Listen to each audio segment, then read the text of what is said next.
ahead and get started. Hi, everyone. My name is Elena Mendoza. I am an advisor here at the Center for Global Education at Chapman University. And today we'll be just talking about your different options for studying abroad while at Chapman. And then some of the staff will be talking about their personal experiences while studying abroad. Okay, so a quick overview of the presentation. We're going to give some statistics and some benefits about studying abroad, an overview of the different programs, as well as what we learned from studying abroad, like I mentioned, our personal experiences. All right, so some CGE statistics. Almost half of our undergraduate students have had an international experience here at Chapman. And it also looks like a majority of our students that go abroad are juniors at about 45%. And as you can see, a ton of people from a lot of different majors study abroad, but it does look like a majority of them are business and economic majors. That doesn't mean you can't go abroad. Clearly, everyone from different majors has studied abroad. And this is a map of the global education programs. We have a ton of programs available, like a lot. And as you can see, we have options all over the world and even a semester at sea option. And that's a program where you go basically on like a cruise ship and go to a bunch of different countries and study abroad in that way. We have approximately 90 semester programs, anywhere from like 8 to 15 travel courses, depending on the term, and then 10 summer international internships. And that's also super awesome because it used to be 7 and recently jumped up to 10. So the NACE career competencies, these are skills that employers want their employees to have when they hire them. And some of these include like global/intercultural fluency, teamwork and collaboration. Luckily, an international experience will help you cultivate these skills. For example, an international internship would definitely increase your professionalism and work ethic skills. There's teamwork and collaboration. You learn how to do that interculturally and globally, so that's great. There's just a bunch of these things that you can learn in multiple aspects when going abroad. Now going into a semester of an overview of our semester and academic year programs. We have 90 programs in over 40 countries. And for these, you do apply 1 year in advance. So right now, students are currently applying for next fall semester. This does satisfy many requirements such as major, GE, electives. You can basically take a lot of courses that won't keep you behind. We won't be keeping you behind if you're studying abroad. You will be able to get your degree at a good amount of time. And what's great is that for these programs, you do earn Chapman credits and grades, not just transfer credit. Now going into semester programs cost. So our programs cost Chapman tuition, base price. And then depending on the program you go on, you may be charged for Chapman room as well as a Chapman meal plan. Along with that, all of our programs do have a $500 study abroad fee. Luckily, you can subtract any financial aid you receive. Again, that does kind of depend on the program you go on, but we can go a little bit more into that when you decide to study abroad.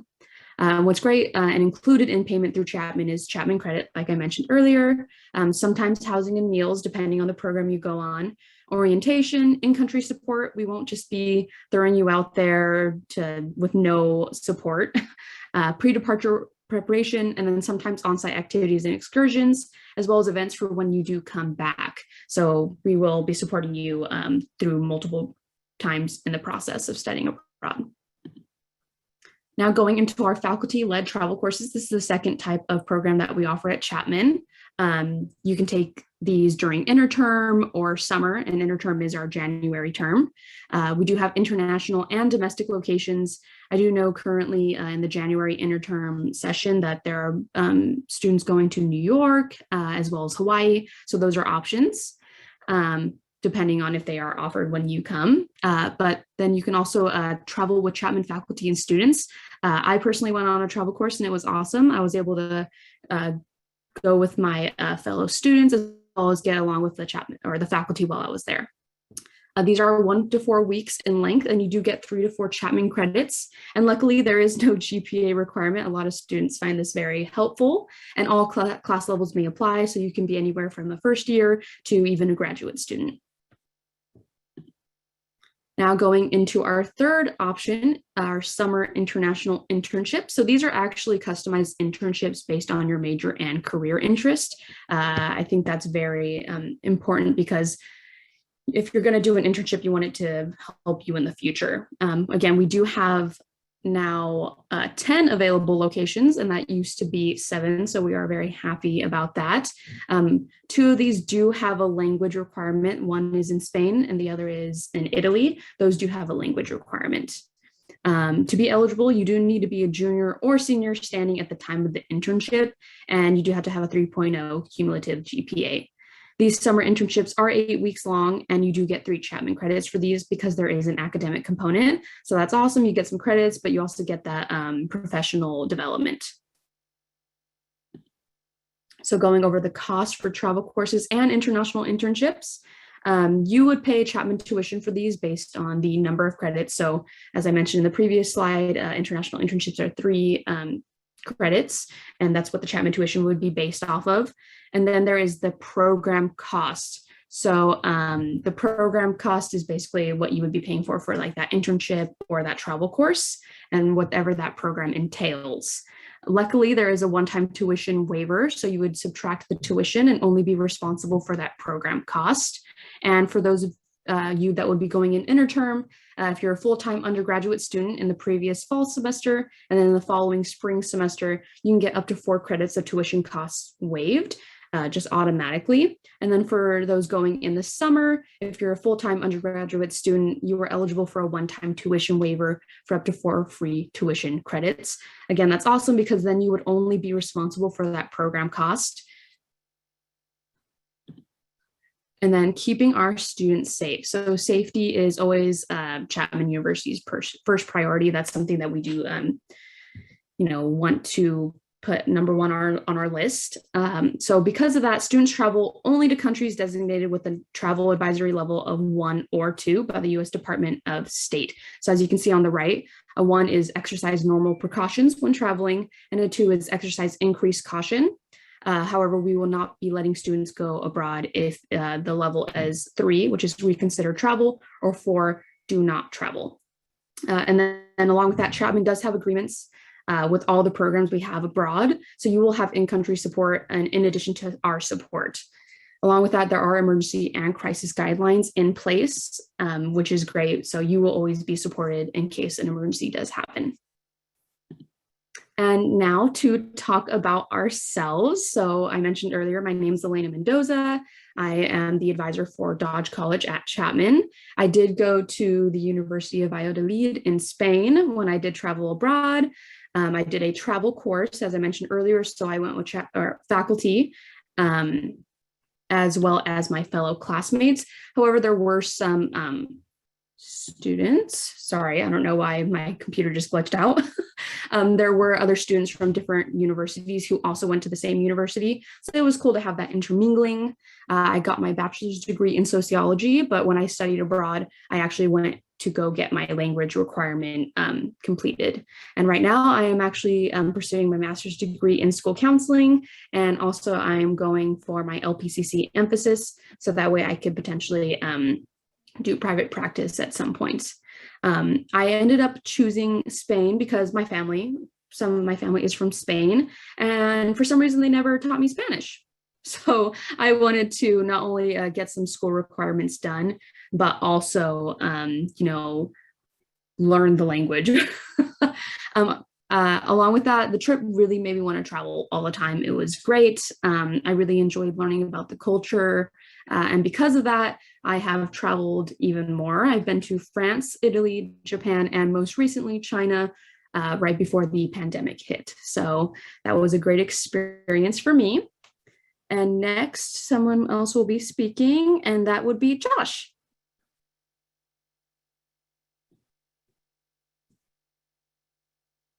Woo! All right. Can you guys hear me all right? Okay, awesome. Just wanted to make sure. This is my amazing fun slide. This is going to be a little bit of a spitball from me. So just going to share a little bit about my experience. I loved getting the chance to study abroad. I was someone who got to go during the spring of 2020. So My program did get cut short by a couple weeks, but my time there that I did have was very much utilized to its advantage, and I made the most of my time that I had. And getting to go on trips outside of like my home country, like outside of London, was a really like valuable part of the experience that I got. So in the pictures here, the one on the right is for me in London, but the other two, the top one is me, and then Scotland somewhere, and then I think I was in Brighton, England for that middle picture. But I love getting the chance to study abroad. Semester at Sea is one of the coolest programs that we offer, getting to go to see all the different places. But I was someone who didn't really feel comfortable being on a cruise and wanted to have like that home base. And so that's why I really enjoyed the semester abroad like program as it is, because it gives you a chance to be in one place and take classes consistently in the same location. But I did have enough free time on the weekends to go on my own or with friends that I met abroad to different places in that area in Europe. So definitely depends on where you end up going, what kind of access you have to other locations. But that was one thing that I really enjoyed. Additionally, I always like to talk about classes and how even if you were in a major that you feel is like intensive or a program that's really, really structured, whether that's in engineering or in STEM, or I know students in the Dodge Film School have felt discouraged in being able to study abroad. I think it's you're so capable of doing so. You're able to go abroad. We have the resources for you guys to go. And even like me, I was someone who did all of my GEs my freshman year, which I don't recommend. But even if you are someone like me who's already done all those and you're restricted to your major and minor courses, you can still make it happen when you go abroad. You can still do those classes and make it happen. I'm repeating myself at this point.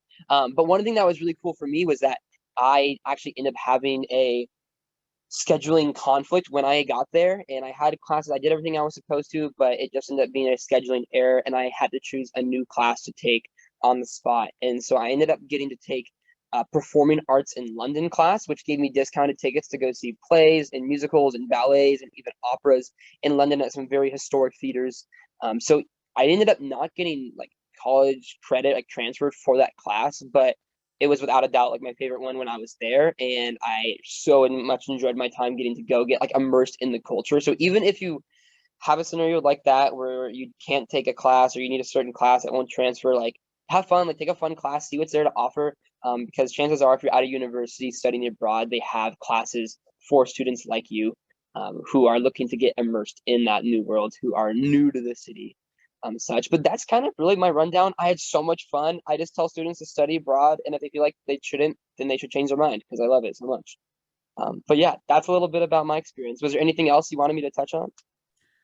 At the moment, no, but I do think you made a good point about mentioning like take those fun classes. If you have like a history requirement, I heard that at one of our universities, I think in London, that you could take like a history of London class and take tours around London, and that covers that requirement. So do think about those like GEs that you might have to take because you can take a fun class in a different location, which would be great. But yeah, thank you so much for sharing.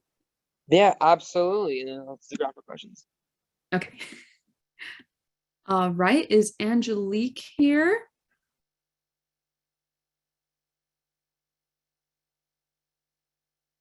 I don't think I saw her.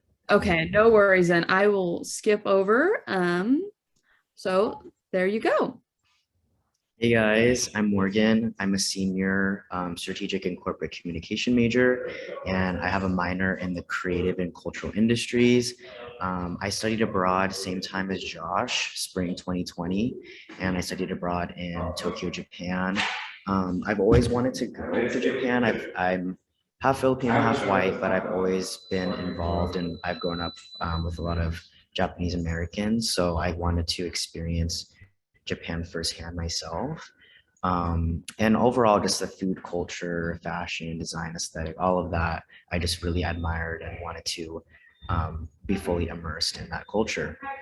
And so I did this through taking very specific Japanese or Japan niche classes. Like I took, as you can see, visual anthropology of modern Japan. I took Japanese popular culture. I took Japanese religion for my GE, and I also took Japanese I would say you don't have to know a language in order to go to that abroad country. It might be helpful for you, but not all of the programs are required to know a language. So that's something to keep in mind. I would also say I went abroad my sophomore year, and that was probably the best decision I could make. Each major, I think, like mentioned previously, has a suggested timing, but I kind of already know that I wanted to go to Japan during that time just because of like wanting to be more involved in internships my junior year and wanting to um, have more involvement with my business fraternity on campus. So there's a lot of things that you can take into consideration before you decide when you want to go, where you want to go. There's so many factors. And I think, like Josh mentioned, even if your major isn't necessarily recommended for the program that you want to go to, recommended for the country that you want to go to, you can still do like part-time internships over there. You can do like other GE classes. So really keep that in mind before you come into Chapman. If you already know you want to start studying abroad, talk to your academic advisor so they can help plan out your program evaluation to really help you.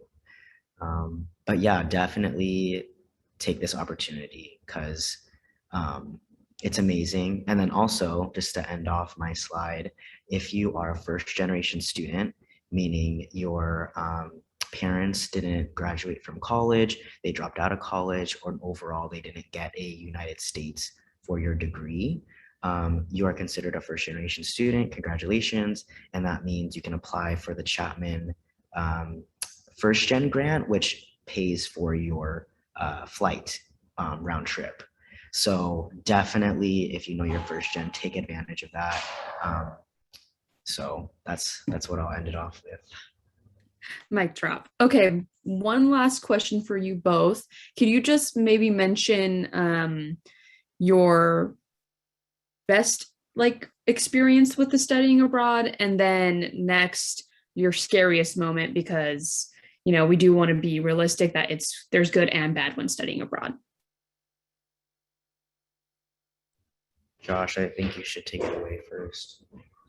All right, so best and worst aspects of study abroad. I mean, instantaneous worst answer is that I didn't get to stay the full time. That was just due to COVID, so special case. So that doesn't feel like a real answer.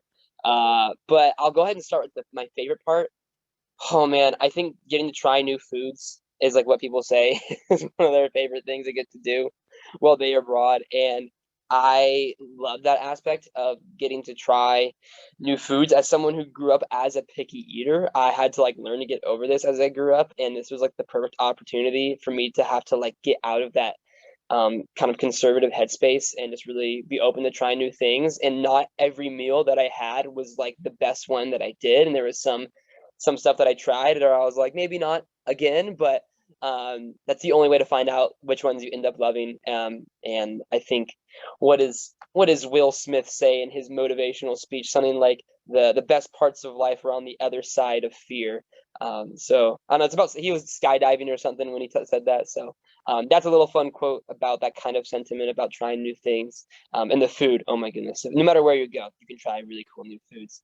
But worst part about studying abroad, aside from the COVID shenanigans that occurred, I think honestly it was the bad parts ended up being really great learning experiences. I was in a group of students who were all studying abroad from different American universities, but not Chapman. I didn't really make friends abroad who were from Chapman, and the friends that I did make were from East Coast schools, and I didn't get as close with them as I wanted to. I think I had this expectation that I would find a group of 6 or 7 people. We'd all go together to different places, and then I'd have a sad goodbye at the end of our program, where it ended up being I guess I could say there was drama in the group. I don't even know. It ended up being I did more solo trips on my own or with one other person than I did in a really large group.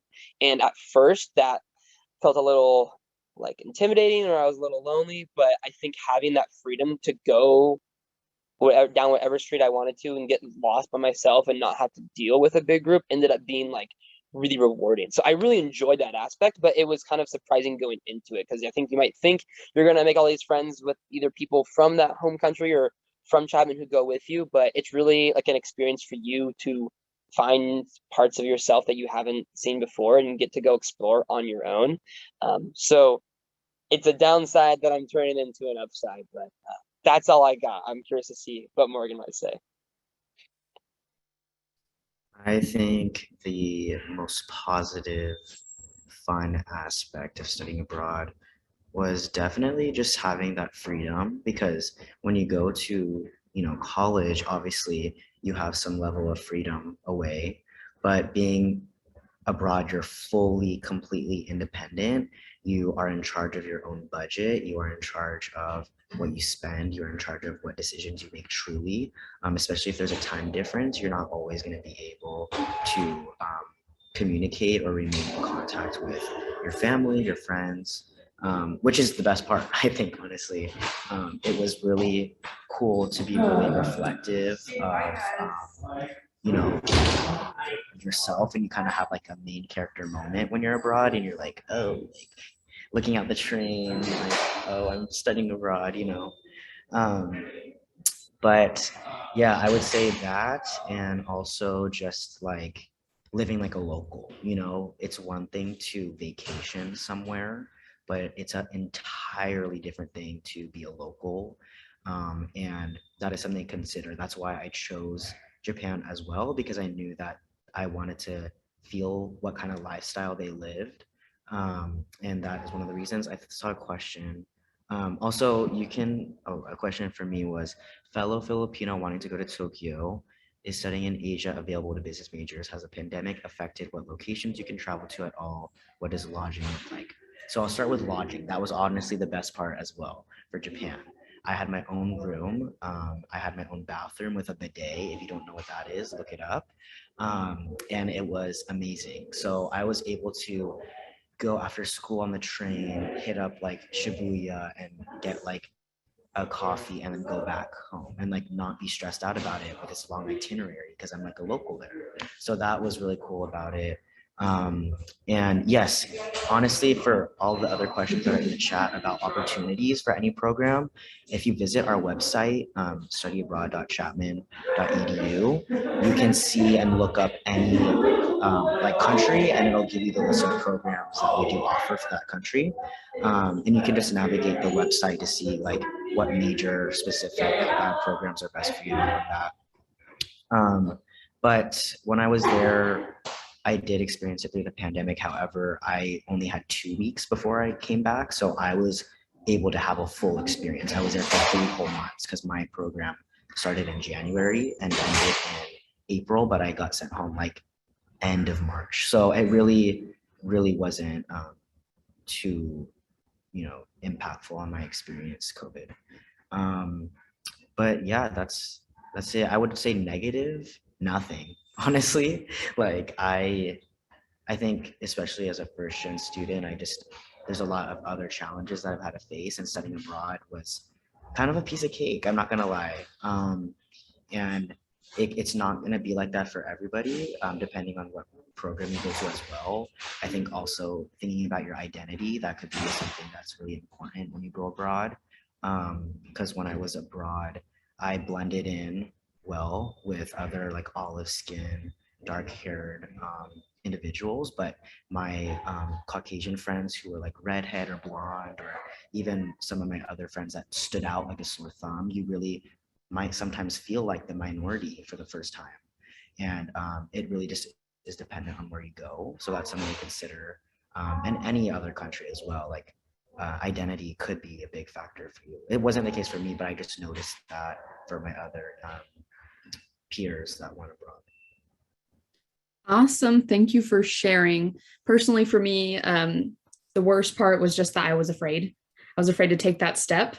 So it was made me a little anxious. But the best part was that it ended up going away, and I ended up feeling so awesome, had a great experience. And yes, going back into those other questions, again, someone asked what the one-time tuition waiver means. That means you're only allowed to use it those are only used during the summer. So you can either choose between using it once with the travel course that takes place during the summer or once with the summer international internship. So that's what it means by one-time tuition waiver. And then it makes so that way you don't have to pay for Chapman tuition and you're only responsible for the program cost. So those 3 units, Chapman charges a certain amount of money per unit. You would not be responsible for those 3 units, just for the program cost.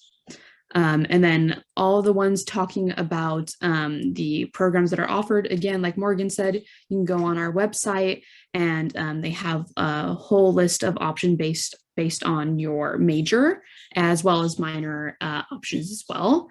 I think there was one other one. So yes, unfortunately, some of the programs in the spring were canceled. Domestic locations were allowed to go through, but international travel was not able to go through because of those levels. And I probably should have read those out loud, but I did not. But now we can go ahead and just show the student support and resources. Again, talking about diversity, access, and identity while abroad. We do have resources for those, different recurring events, as well as a podcast to get other Chapman students' perspective on their experiences, as well as a blog. And then this is our contact information. And now we can just open it up for some more questions. You can ask us directly based on our own experience or just general questions, and one of us can pick it up. And you can unmute or type in the chat. Either way is fine.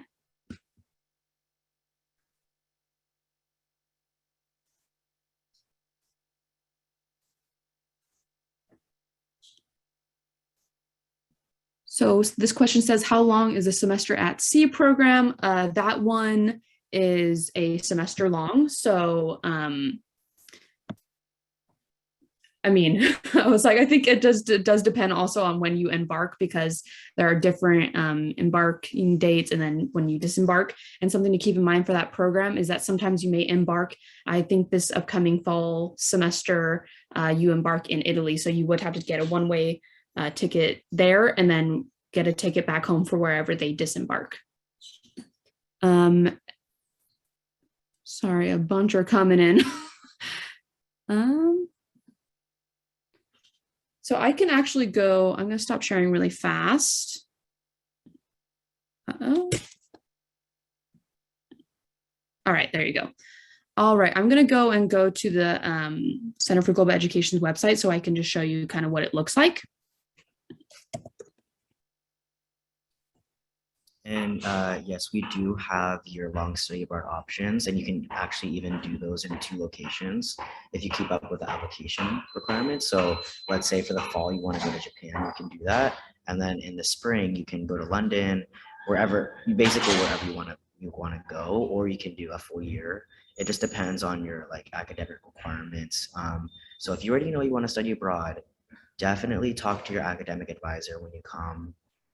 And so you can start planning and all of that if you already know. All right, I'm going to start sharing again. Can everyone see that?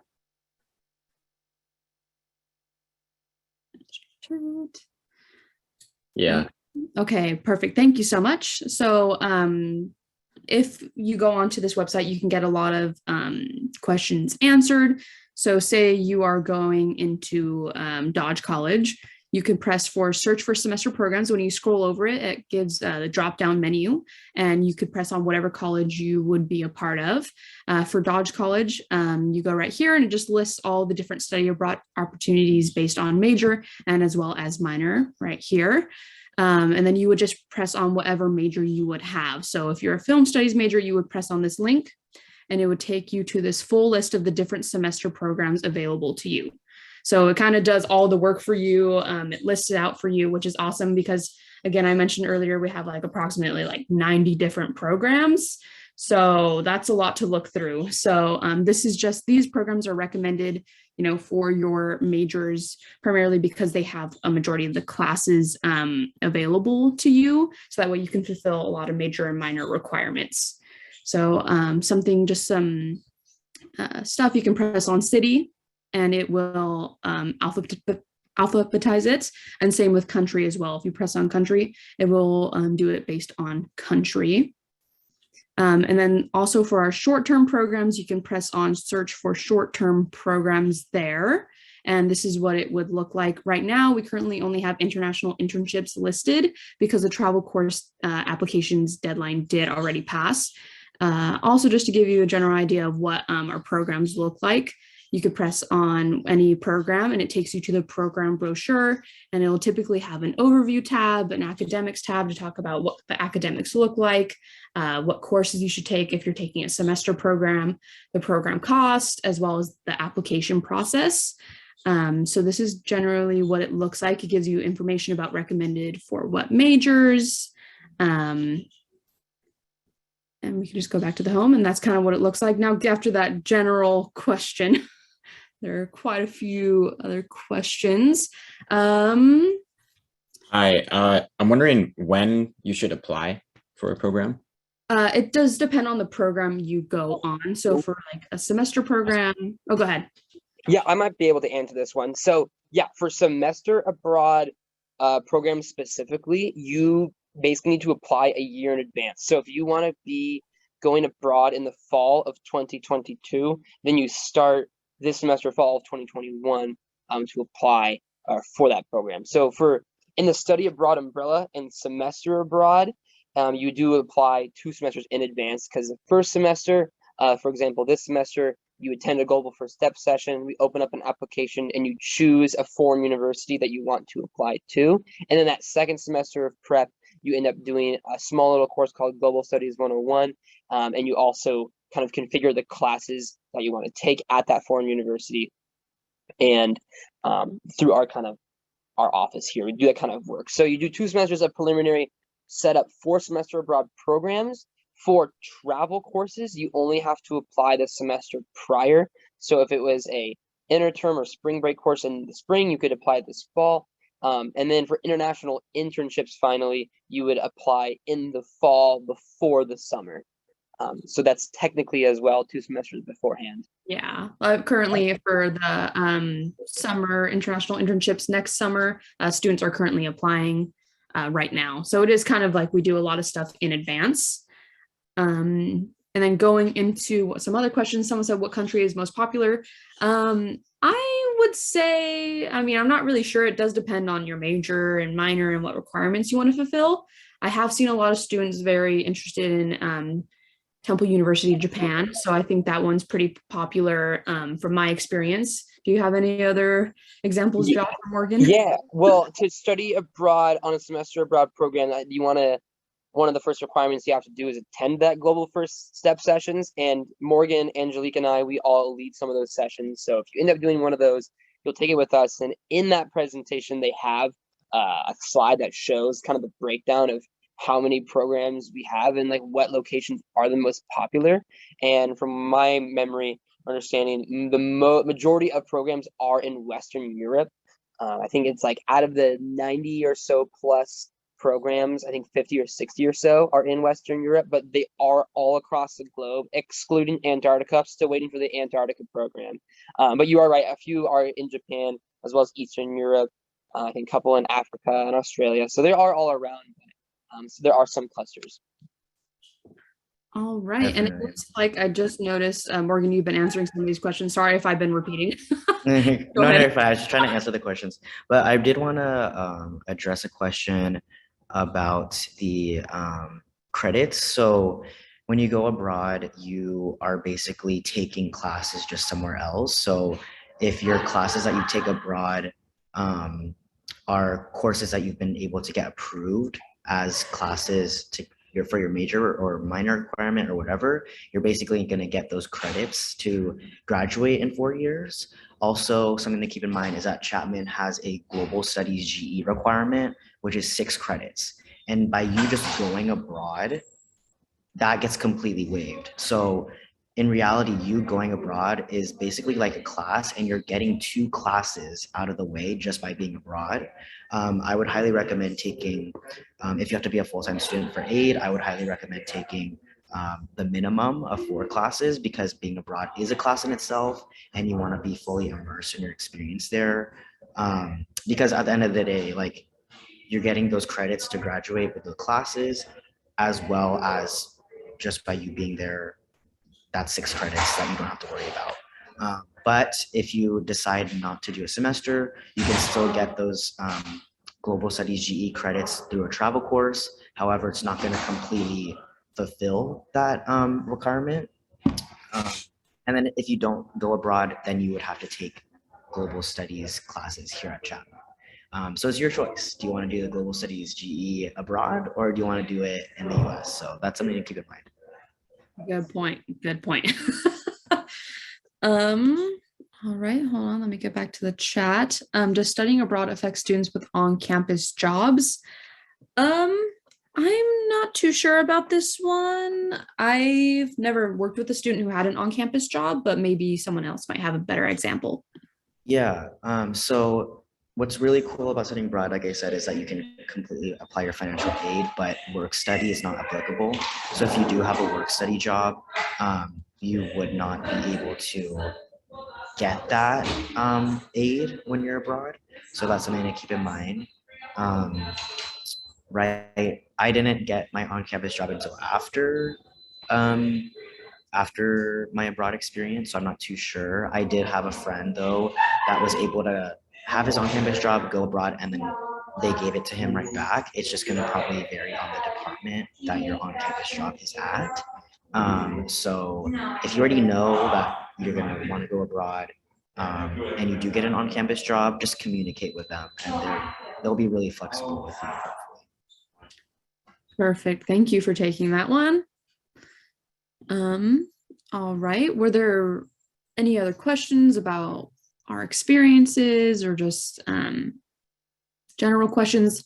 I would also like to point out that when you do want to study abroad, you would be doing a Global First Steps. I'm sure it was already mentioned earlier, but that gives a lot of information about these different programs, again, more in depth, as well as some minor answers. So someone said, is the application to study abroad already open? I'm sorry,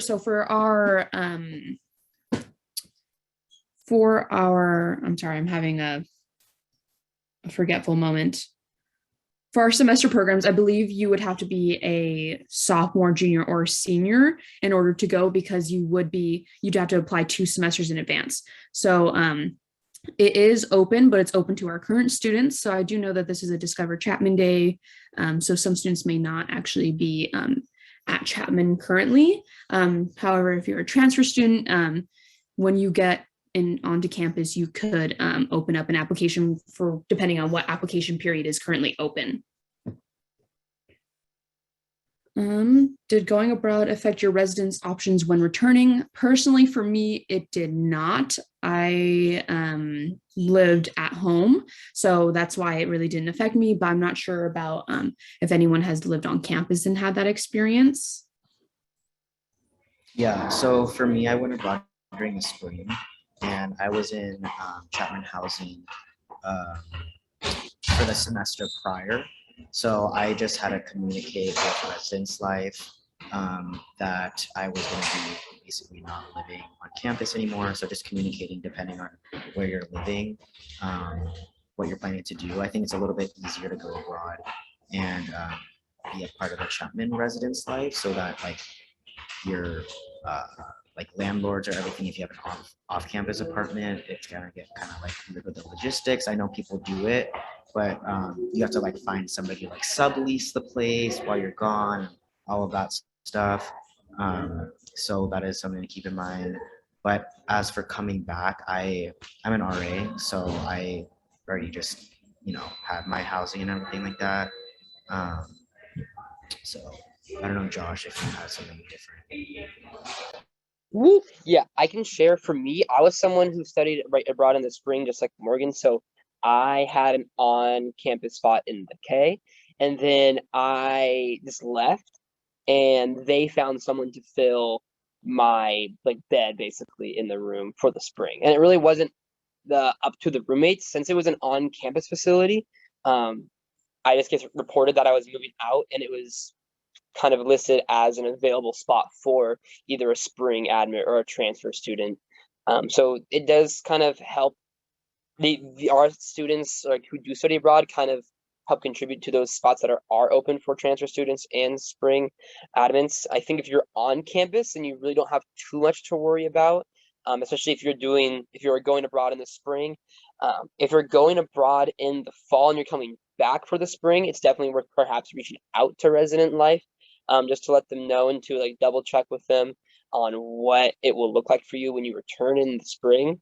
But I think you should be fine either way. On campus, folk really, I think, get a double thumbs up when it comes to housing. If you're off campus and you're studying abroad, then it's kind of up to you, right, to find someone to sublease and to figure out how housing is going to work out for yourself.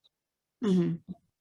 And then another question said, would we be able to contact any of you directly? You would be able to find some of our information on our website, so you can look at this, but just to get some like general information, you can also check out like our Instagram, our Facebook.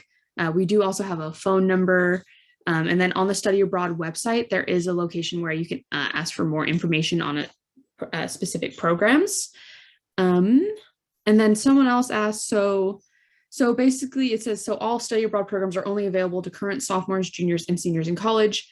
I wouldn't say only sophomores, because if you come in as a freshman, you could apply for a interterm program, like a travel course. You could also do a travel course the following summer.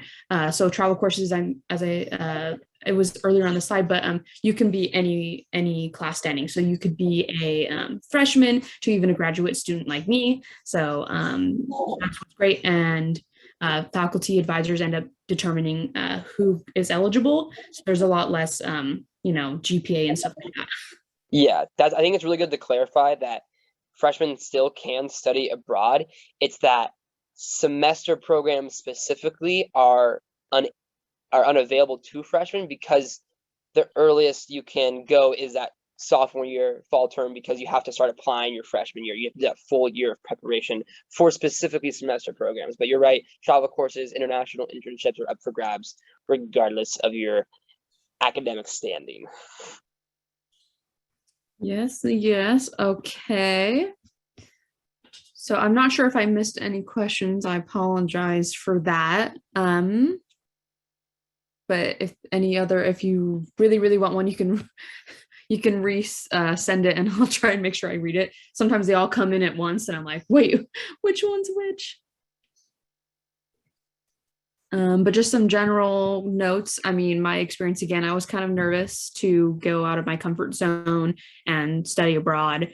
I was super nervous about the language requirement. I didn't really understand Spanish, but it's also really great when you immerse yourself in the culture, because learning a language is just so much easier when you're there and having to use it all the time, as well as taking those classes and learning like the basics. So that was something that was great for me. I remember sitting in class one day and not really like following, and then suddenly my brain started to translate. And I was like, I understand what's going on here. Surprising. Oh, and I think another question came in. Yes. Yeah, you're not limited to how much. The only thing that's limiting you from going abroad is your bank account, really, and maybe graduating on time with your academic requirements. But you can go an interterm, you can go a full year, and then you could do an international internship, and then you could go abroad in the winter. Like, as long as you're staying on top with your application materials, there's no limit to going abroad. Yes, that's important to know. I think it's part of our questionnaires when students are coming in for meetings with us. It's like, oh, are you studying abroad the spring semester, and then trying to go study abroad in the summer, just so we can make sure we get like resources to you if you're doing that. So it is actually a possibility to do multiple study abroad courses and programs.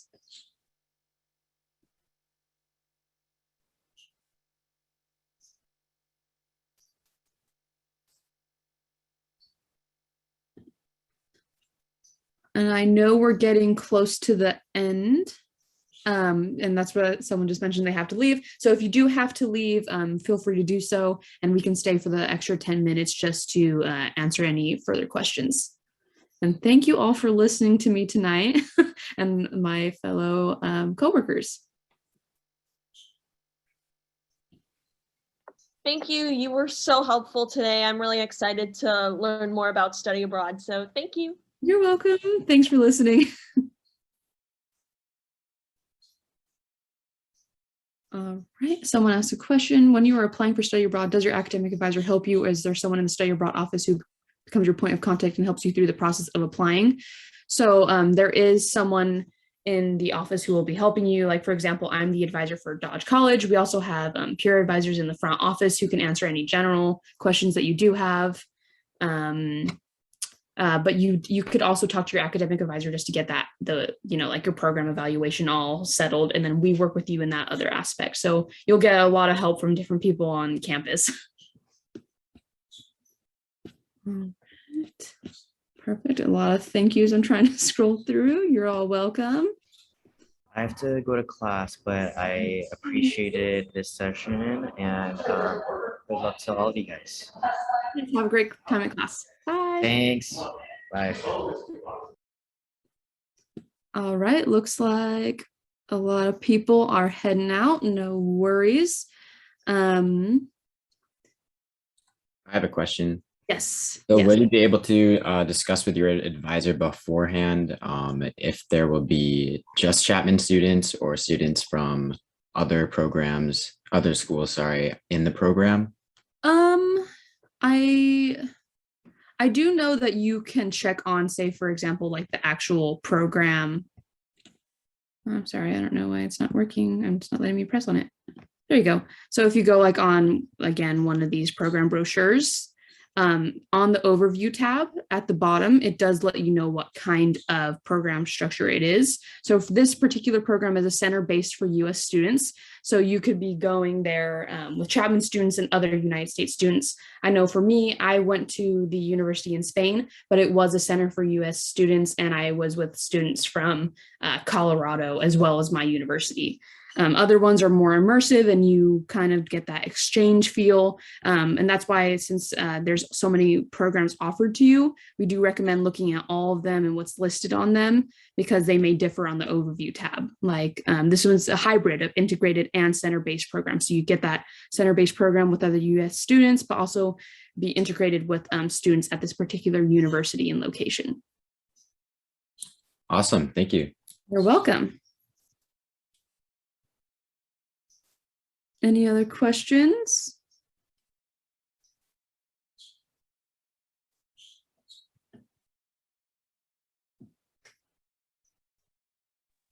I gotta go as well, but gotta Okay. make it.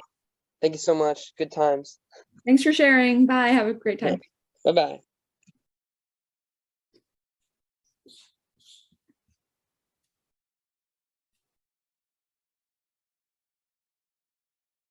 And I will actually stop sharing.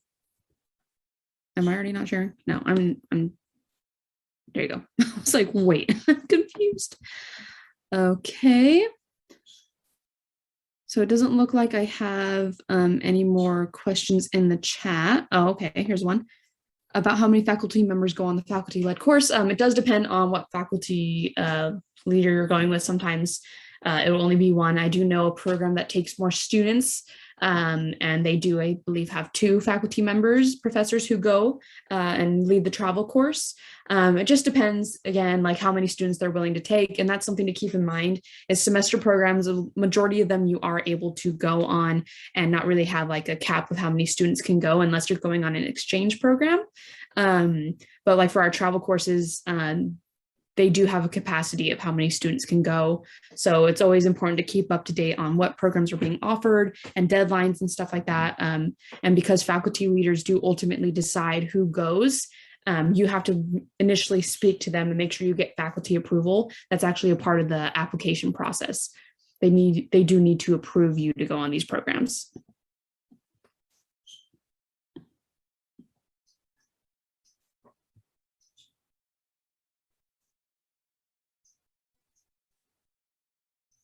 Any other questions? And it's fine if not. You can always, again, contact us through our website. And along with that, once you come to Chapman, during the process, you do have to go to a Global First Steps meeting. And a majority of the programs, you do have to make a one-on-one meeting with your advisor. So you will get that one-on-one support in the application process.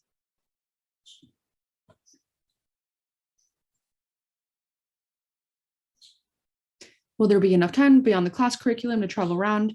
Okay, so there is, but it does depend on the program you go on. I know, like, for me, I had time on the weekends, but there were already excursions planned through the university. So those were like kind of my traveling. I ended up having more of an extended visa and ended up staying for a longer period of time. And I plan to travel on my own afterwards. It is important to know that if you do that, then the university, you're kind of in charge of everything, and the university is kind of hands off at that point, because then you decide to stay after the program. I'm not sure if Morgan did this. Potentially, I mean, I'm pretty sure could have. But I do know, like, for example, my friend went to Arcadia University in London, I believe, and I know he went to so many countries in Europe during his semester abroad. I think it's his number of traveling countries is up to like 36 or something, he told me. So you can travel like on the weekends. And what's great about especially Europe and other locations is that sometimes the planes are super cheap. Like, I think I got a flight for like $100, maybe cheaper, $78, $100 to go from like Spain to France. So that's awesome. Does housing type, like a dorm, apartment, or homestay, like family, depend on program? It does depend on the program. I wouldn't say there's necessarily a majority, and that's where you go on the study abroad website, so our global gateway. And on that same thing, when you go on the brochure, there's for semesters specifically, there's a housing and meals tab.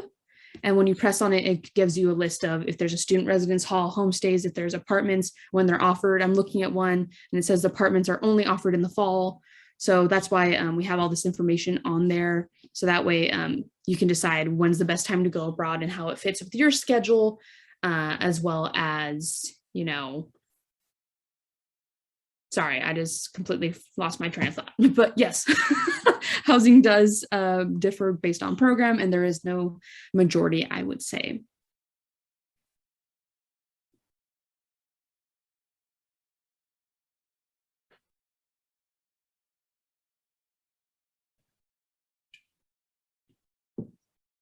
All right, we are getting to the end. So if you do have any further questions, I would recommend, reaching out to the Center for Global Education at Chapman.